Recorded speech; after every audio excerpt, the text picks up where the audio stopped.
Hey guys, welcome back to my YouTube channel Study with Shima, and today we are going to study matter and its forms. Okay, so we have studied in class 3 that anything that has mass and occupies space it is known as matter, and matter exists in 3 states, namely solid, liquid and gas. Okay, matter is made up of extremely small particles. The smallest particle of a substance that retains all the properties of the substance is called a molecule. Okay, so the molecules are arranged differently in different states of matter. तो इसका मतलब ये है कि matter के 3 state होते हैं, solid, liquid and gas. अभी जो मॉलिक्यूल्स होते हैं, जैसे सॉलिड में मॉलिक्यूल्स का अरेंजमेंट अलग होता है, लिक्विड में मॉलिक्यूल्स का अरेंजमेंट अलग होता है एंड गैस में मॉलिक्यूल्स का अरेंजमेंट अलग होता है. ओके, तो इसका मतलब ये है तो अभी पहले ये सब करने से पहले मैं आपको एक एक्सरसाइज करवाना चाहती हूँ. उस एक्सरसाइज में क्या है, आपको आइडेंटिफाई करना है कि वो ऑब्जेक्ट सॉलिड है या लिक्विड है, और उसके लिए आपको एस या एल लिखना है. तो मैं आपको पहले एक्सरसाइज दिखाती हूँ. सो ये आ गई है हमारी एक्सरसाइज. तो इसमें आपको आइडेंटिफाई करना है. तो पहला मुझे बताइए, वाटर क्या है, सॉलिड है, लिक्विड है? तो देख सकते हैं आप पहले क्वेश्चन, एस या एल लिखना है, गैस नहीं है इसमें से कोई भी. तो जिनको भी आंसर पता है कमेंट्स में बताइएगा. तो ये है लिक्विड. ओके, है लिख दिया. अब ये है टेबल जो कि है सॉलिड. और अगर आपको सारे आंसर्स पता है तो फिर लाइक कर दीजिएगा और मेरे चैनल को सब्सक्राइब भी कर दीजिएगा. तो ये जो मिल्क है ये भी है लिक्विड, क्योंकि ये पानी जैसा ना, तो ये सब लिक्विड होता है. क्योंकि ये जो लिक्विड होता क्या है, जो कि एक जगह पे नहीं रहता है, वो फैल जाता है अगर हम उसे कहीं भी गिराएं. तो अगर आप पानी को गिराएंगे तो वो फैल जाएगा और पानी के ग्लास के हिसाब से वो वो हो जाएगा. ठीक है. और solid remains at the same place. जैसे आपने टेबल इस जगह पे रख दी तो वो वहीं पे रहेगी, वो कहीं से नहीं हिलेगी. ठीक है. तो एक स्टैचू बट करेगी वो. तो पेंसिल भी है सॉलिड, ऑयल है लिक्विड, टॉयज़ है सॉलिड, स्टील प्लेट भी है सॉलिड. तो ये थी एक्सरसाइज. अब हम आगे बढ़ते हैं. ठीक है. अब हम पहला जो थ्री स्टेट्स से मैटर के, अब पहला स्टेट है solid. In a solid substances of molecule are packed close to each other. तो मैंने आपको बताया था कि मॉलिक्यूल्स का अरेंजमेंट अलग अलग होता है मैटर के 3 स्टेट में. अभी हम लोग मैटर के 3 स्टेट में से पहला स्टेट पढ़ रहे हैं सॉलिड. तो मॉलिक्यूल्स का अरेंजमेंट सॉलिड में होता कैसा है कि एकदम पास एकदम जुड़ा जुड़ा होता है. आपको मैं फोटो पिक्चर दिखाती हूँ. देखिए एकदम जुड़ा जुड़ा है. ठीक है.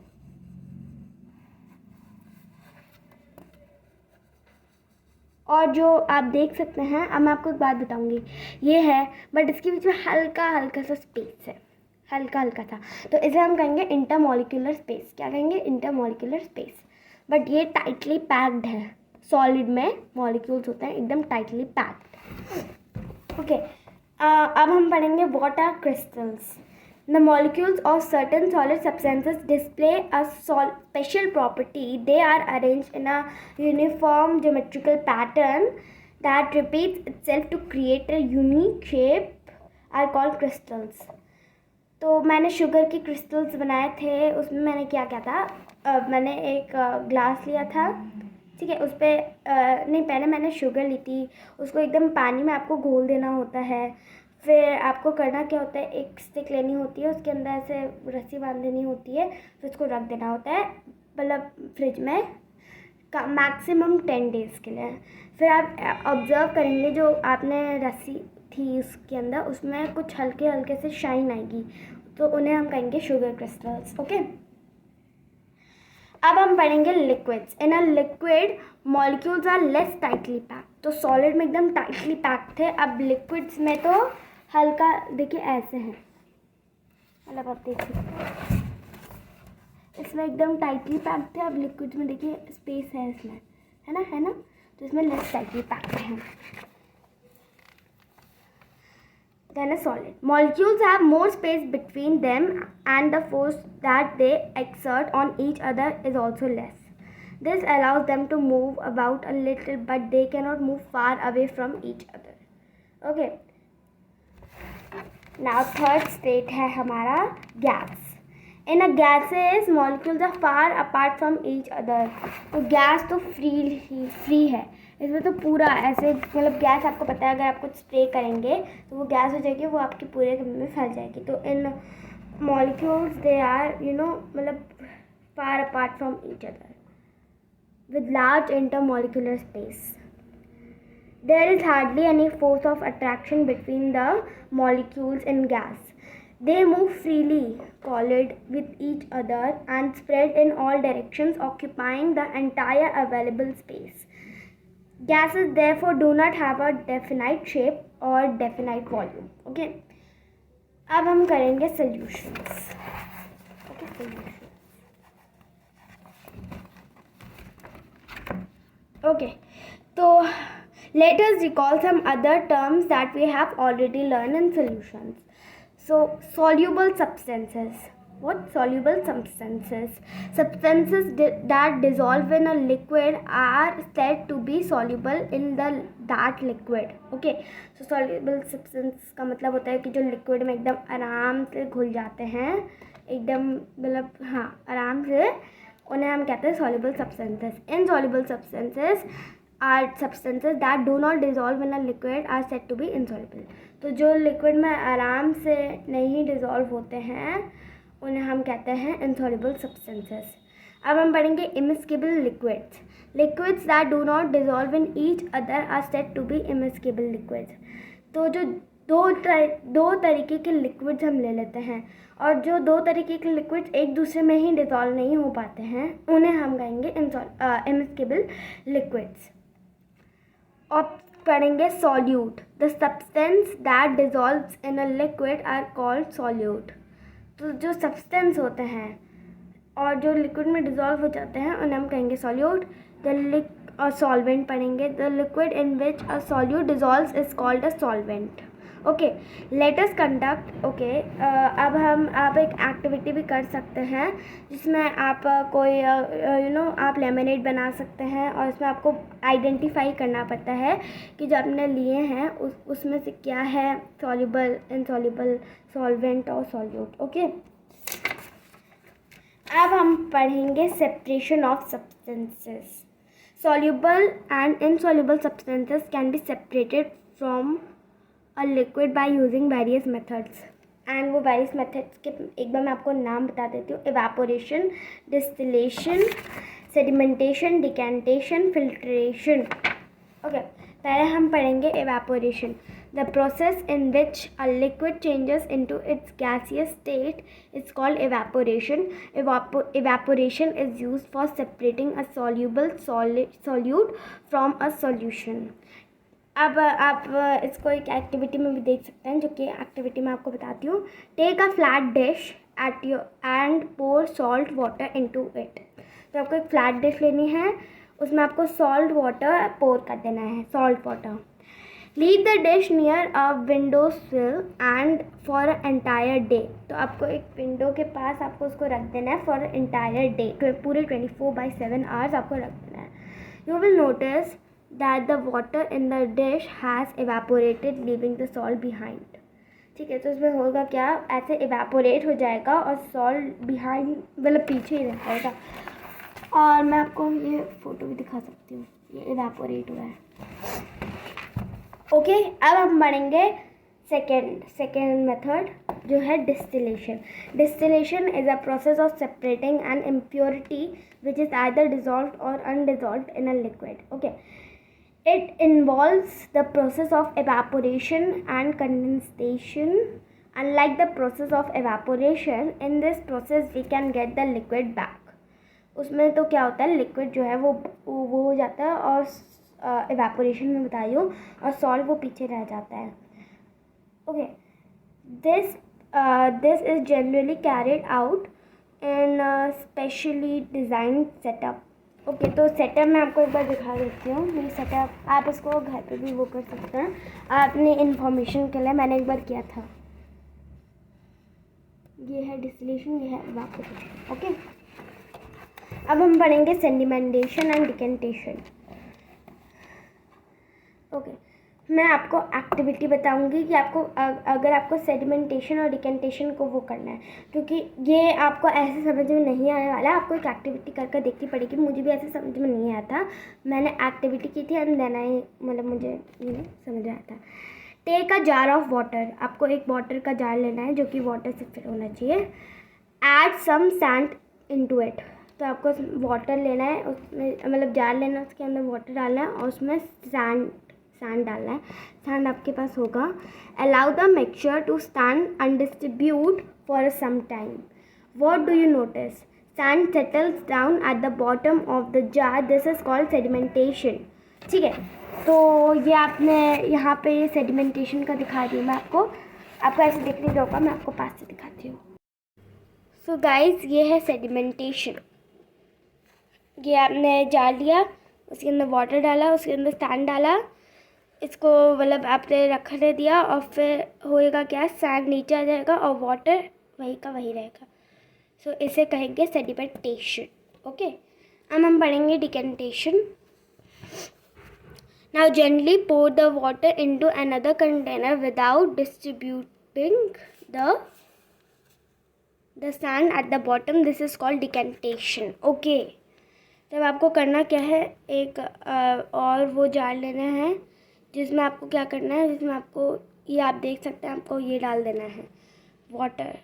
तो इसे हम कहेंगे डिकेंटेशन। ओके,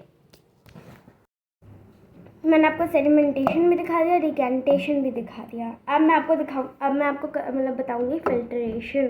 आपको फिल्टर पेपर पता होगा, आपने चाय भी बनाई होगी कभी ना कभी, तो आप उसको मतलब चाय के अंदर चाय वो होटा चली जाए तो आप वो यूज़ करते होगे अपने घर में, आपके घर में होती होगी छन्नी, तो उसे आप कहेंगे फिल्ट्रेशन, और सब हम फिल्टर पेपर भी कह सकते हैं।